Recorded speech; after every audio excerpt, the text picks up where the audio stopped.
একজন সংসদ সদস্য হয়ে যখন আপনি বলেন যে আপনার দুই পাশে চেয়ারে যেভাবে নারীরা ভুঁড়ি আগলা করে বসে থাকে তাদের ভুঁড়িতে উকুন মারা যাবে, ছি নাউজুবিল্লাহ, এই ধরনের কুরুচিপূর্ণ মন্তব্য করে আপনি আবার কিভাবে ওয়াজ করতে পারেন?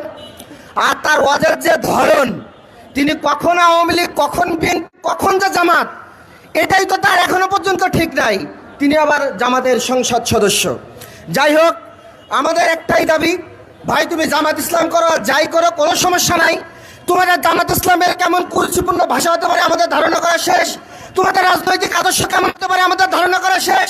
তোমাদের মেধা কেমন হতে পারে, সংসদ সদস্যরা সাধারণত আইন পাশ করার একজন মেকানিজম, একজন মেশিন, তোমার মাথা কেমন মেশিন সেটা আমাদের ধারণা করা শেষ। তুমি জাতীয় সংসদের বাজেট নিয়ে কেমন মন্তব্য করেছিলে, 300 কোটি না 600 কোটি হলে ভালো হয়, তোমার এই ধারণা করার দেখেও আমাদের বোঝা শেষ। সংসদ সদস্য জামাতিয়া তাদের কেমন মাথা নিয়ে আজকে সংসদ সদস্য হয়েছে বা সংসদ সদস্য গিয়ে বসে আছে। তোমাদের রাজনীতি, তোমাদের মাথা, তোমাদের ভবিষ্যৎ পরিকল্পনা, তোমাদের আচার আচরণ, আমাদের সব কিছু বোঝা শেষ। 1971 সালে ঐতিহাসিক ভুল করে বসে আছো।